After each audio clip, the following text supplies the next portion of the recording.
Hi, I'm Wyatt, I'm 28 years old, and I quit my 9 to 5 to be a content creator.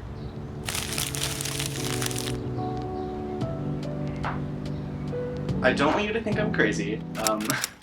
While I did quit my 9 to 5 to be a content creator, I did also start my own social media agency, of which I'm only working 15 hours a week for, but I do have some income coming in.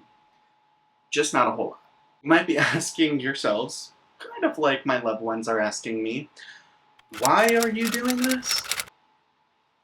I've been working in social media for just over 7 years now, and while I've always worked for agencies and brands, building their socials, editing videos, doing copywriting, influencer marketing, what have you, in the realm of organic social media, I've never put the effort that I've put into my paid work into my own personal social media channels.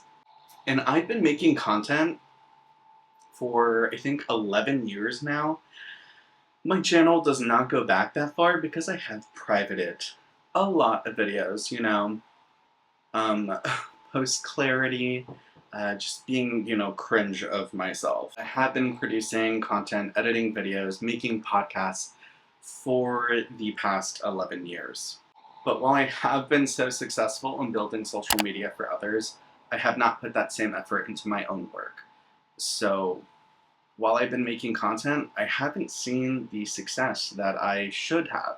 So I'm now taking my newfound freedom as my own boss to allow myself to take the time to work on my own channels. I'm only working 15 hours a week between all of my clients, and the rest of the time I'm dedicating to my own personal social media. I am my top priority. I am my top client. You gotta fake it until you make it, right? I'm going to treat this channel as if it is my full-time job, as if I am getting paid so much money through it, until I actually am. Now, what's changed? Why am I doing this now? I've recently moved to a bigger city. I've moved to Portland, Oregon about 2 weeks ago from a small mountain town in Arizona. And not only does that give me freedom to make better vlogs, new experiences, but also some social media apps such as TikTok do push out your content based off of location. Now that I'm in a big city, my TikToks, which is my only monetized channel at the moment, are getting sent out to a bigger audience. And since being here, I've already have 5 semi-viral TikToks. I'm talking about hundreds of thousands of views since being here. And those views, I'm being paid for. So that is a huge reason why I'm deciding to do this now. I'm not saying you have to move to a big city in order to make it big on social media. I'm just saying that on certain platforms, where you post from does have an impact on the performance of your post. And now that I'm working for myself, I do have that freedom to, one, decide what accounts I take on and what I don't, and then how I divvy up my day. If I want to work from 5 in the morning until 10 in the morning on my clients, and then the rest of the day when there's good light, dedicate to myself, I have the freedom to do that. There's no one there to tell me, no, you have to come in from 9 to 5. So just being my own boss is already helping me immensely. And since being here, I've secured some brand partnerships already. They are for TikTok, since that is my biggest platform. But I do have some products in the mail on their way to me for me to review and make monetized videos for. I will be earning a commission on these videos. However, I will not be promoting content. I will not be promoting products that I do not like. If I do like the product, once I use it, great, I will make a video on it and let you know that I actually like it. However, if I receive a product and I do not like it and it does not do the purpose that it's said to do, I will say that in my videos. I'm trying to be a de-influencer, an authentic person on the internet. I feel like there's a call for that, and that's what I want to be. I don't want to be that person that's here telling you need to spend $200 on this cologne because it's great, whatever. How do I plan for all of this to work? There's several things that I'm doing to increase my chance of success at being a content creator. One of which is setting my content pillars. Now the first thing, or one of the first things I do whenever I onboard a new client is discuss content pillars. And what a content pillar is a category essentially, or like a bucket. Typically I do 3. And there are categorizations to justify posting this piece of content on your channel. If you cannot justify posting that piece of content in one of these buckets, it doesn't belong on your social media. And the reason why is that these content pillars are there to help a potential audience member or your current audience decide if they want to consume your content. By whittling down your potential content into 3 categories, it's easier and faster for your audience or potential audience to decide if they want to digest your content. Now, my content pillars for my social media channels are the same between my Instagram and TikTok. So Instagram and TikTok, I have home decor, lifestyle, and fashion. Those are the 3 buckets that I have to fill my content into in order to justify, 1, taking time to make it, and 2, actually posting it. So for home decor, that can be me decorating my apartment. I've already made multiple TikToks and Reels doing that. For fashion, that's outfits of the days, clothing hauls, and I've already done a few of those. For lifestyle, that's cooking videos with my boyfriend, doing grocery hauls, just anything that a normal person would do in their day-to-day. Now for YouTube, I have a different set of content pillars. Now those are day in my life vlogs, lifestyle, and then social media. So day in my life is going to be the vlogs. Day in my life as a social media manager, day in my life as a social media agency owner, day in my life as a content creator, that sort of stuff. And then in lifestyle, that's going to be cooking videos, grocery hauls, again, that sort of stuff. And in social media, I'm adding a educational input to this channel. So I'm going to be teaching you best practices for Instagram, YouTube, TikTok, and that can be applied whether you want to start your own agency or you want to be a content creator. So I'm going to start creating those educational sorts of videos that are going to go under the social media pillar on my YouTube. Another thing that I'm doing is creating a content goal for myself every week. For Instagram, my content goal is creating 2 to 3 static posts, and that's carousels, graphics, photos, that sort of stuff.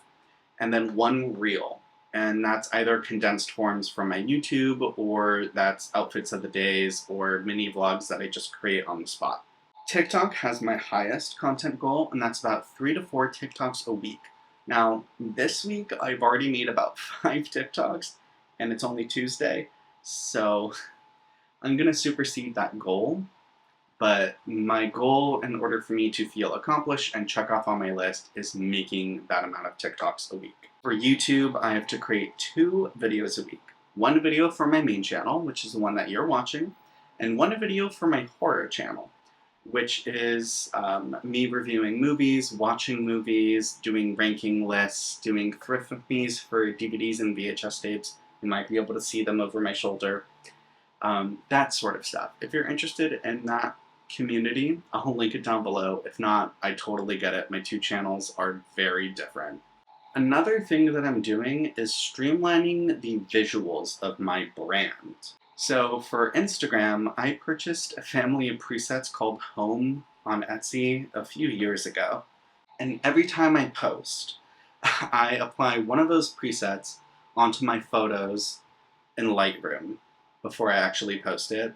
And that's just to help everything look more cohesive and aesthetic, whether you're looking at my grid or if you're seeing my post in the main feed. If you're seeing my post in your main feed, if I have that preset every single time I upload, it's more identifiable to the audience. So they're going to see that preset, you know, familiar color grading, and be like, oh, that's why it's post. I wonder what he's doing. And they'll slow down and actually look at it. So it also helps you break through that, you know, scroll fatigue where people just constantly go and go and go and go. I'm also doing this with YouTube. So I've dedicated time to design my thumbnails. So I'm actually taking time before I make a video to think about the thumbnail, because that's about 50% of what makes people click on your videos, right? It's the title and the thumbnail. And the thumbnail derives click rates. And the higher the click rate, great. But you also have to have a good video in order to have retention. But I'm actually taking time to not only just edit my videos the best that I possibly can, but designing that thumbnail to get people to take that first step into discovering my content. I've already seen an increase in 75% for one of my videos. I changed the thumbnail because it wasn't performing well. It was actually performing terribly. And I was in shock because it was my moving vlog here to come to Portland. And I was like, wow, that content tends to do really well. I wonder why mine's not doing well. And it was definitely the thumbnail.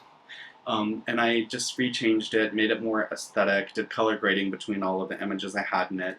And yeah, I saw an increase in 75% in click-through rates, so that was great. But I'm also doing this with the audio in my videos. So I have a subscription to Thematic and Epidemic Sound, but for my vlogs, I'm using audio only from a certain playlist on Thematic. So everything has a similar vibe, and it's easier for people to go from one song to the next. It's also more identifiable in line with that brand. It just brings a certain vibe to the videos that I'm creating. I'm also treating this like a job. So I have 10 hours a week blocked out on my calendar for creating content for myself. Now, the 10 hours a week is dedicated to editing. So it's editing photos, creating social media posts, editing videos. The actual sit-down shoot time or like planning outfits and going out and doing a photo shoot is not included in that 10 hours. And the 10 hours has started to turn into 15, 20, that.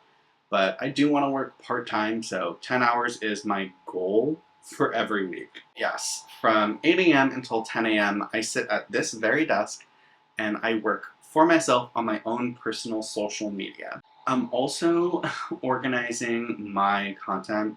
So I've done content management for clients in the past, and what that is organizing any photos that you take into categories like UGC, products, lifestyle, that sort of stuff. And I've done that for clients, but I haven't done it for myself. So for years, I've had clips, edited videos sitting on thumb drives, external hard drives, in my downloads folder, on my desktop, and then whenever it gets too cluttered, I just delete it. And then I lose that footage forever. But now I'm organizing my content so I can repurpose it if I need to make a quick reel that doesn't necessarily need something that's actually happening now in it. If it's like motivational quote, whatever. I have the ability to make that now, but I'm organizing my content. And it's time and money, right? I'm sitting here recording. That's time I could be working for a client, or I could be responding to a brand and potentially make money. So why just let it go? It shouldn't be one and done. Is this the perfect formula to be a content creator? I have zero idea. We will see. So far, it is working for me. So that's great. But if you guys want to follow and subscribe, we will learn together. And I'm going to make this a series and talk to you about my journey of being a content creator and just be open and honest with finances, with brand deals, with my mental health and how all of this is working. But I am looking forward to it, and I've given myself a year to make this my full-time job. If that does not work, we'll reevaluate, but there is no backup plan at this moment. So if you're interested in the drama, go ahead and subscribe. For now, I'm going to go back to working on stuff that actually pays me. Bye, guys.